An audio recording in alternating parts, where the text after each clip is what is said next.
పాండవులు అరణ్యవాసంలో ఉన్నారు. అందరూ అలసిపోయి ఉన్నారు. ధర్మరాజు, తమ్ముళ్ళారా, నాకు చాలా దప్పికగా ఉంది. ఎక్కడైనా నీరు దొరుకుతుందేమో చూడండి. సహదేవుడు, అన్నయ్య, నేను వెళ్ళి నీటిని వెతికి తీసుకువస్తాను. సహదేవుడు ఒక నిర్మలమైన సరోవరం దగ్గరికి వెళ్తాడు. నీరు తాగుబోతుండగా ఒక గంభీరమైన వాయిస్ వినిపిస్తుంది. యక్షుడు, అదృశ్యవాణి, ఆగు, ఈ సరస్సు నా ఆధీనంలో ఉంది. నా ప్రశ్నలకు సమాధానం చెప్పకుండా నీరు తాగితే మరణిస్తావు. సహదేవుడు దప్పికలో పట్టించుకోకుండా నీరు తాగుతాడు. వెంటనే స్పృహ తప్పి పడిపోతాడు. తమ్ముళ్ళు ఎంతకీ రాకపోయేసరికి ధర్మరాజు స్వయంగా చెరువు వద్దకు వస్తాడు. తన తమ్ముళ్ళు విగత జీవులై పడి ఉండడం చూచి విలిపిస్తాడు. ధర్మరాజు, హా, నా తమ్ములకి ఈ గతి పట్టిందా? ఏ క్రూరమృగం వీరిని ఇలా చేసింది? నీటి కోసం చెరువులోకి దిగుతాడు. యక్షుడు, కుంతిపుత్ర, నేనే ఈ యక్షుడిని. నీ తమ్ముళ్ళు నా మాట వినక ప్రాణాలు కోల్పోయారు. నీవు కూడా సమాధానాలు చెప్పకుండా నీరు తాగితే నీకు కూడా ఇదే గతి పడుతుంది. ధర్మరాజు, మహాశయ, నీవు ఎవరువో కాని నీ ప్రశ్నలకు నా బుద్ధిమర సమాధానం చెబుతాను, అడుగు. యక్ష ప్రశ్నలకు సమాధానాలు.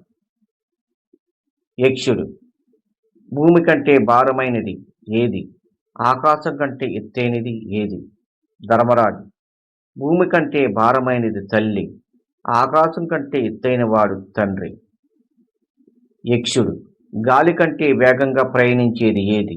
గడ్డి కంటే వేగంగా పెరిగేది ఏది? ధర్మరాజు, గాలి కంటే వేగమైనది మనస్సు, గడ్డి కంటే వేగంగా పెరిగేది చింత, ఆందోళన. యక్షుడు, మనిషికి నిజమైన బంధువు ఎవరు? ధర్మరాజు, మనిషికి ధైర్యమే నిజమైన బంధువు. యక్షుడు, అన్నిటికంటే ఆశ్చర్యకరమైన విషయం ఏమిటి? ధర్మరాజు, ప్రతిరోజు కళ్ళ ముందే ఎంతోమంది మరణిస్తున్న మనిషి తాను మాత్రం శాశ్వతంగా బ్రతికే ఉంటానని అనుకోవడమే అన్నిటికంటే ఆశ్చర్యకరమైన విషయం.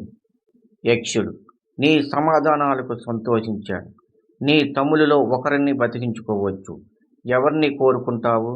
ధర్మరాజు క్షణకాలం ఆలోచించి, నాకు నకులుడిని ప్రసాదించు. యక్షుడు ఆశ్చర్యంతో, భీమార్జునులను వదిలి సవతి తెల్లు కొడుకైన నకులుని ఎందుకు కోరుకున్నావు?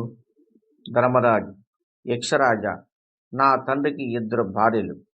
కుంతిపుత్రుడైన నేను బతికే ఉన్నాను. మా రెండో తల్లి మాద్రికి కూడా ఒక కొడుకు బ్రతికి ఉండడం న్యాయం. కాబట్టి నకులుడిని కోరుకున్నాను. యక్షుడు, నీ నిస్వార్థానికి ధర్మబుద్ధికి మెచ్చాను. నీ తమ్ముళ్ళందరినీ బతికిస్తున్నాను. యక్షుడు తన నిజరూపమైన యమధర్మరాజుగా ప్రత్యక్షమై వారిని దీవిస్తాడు.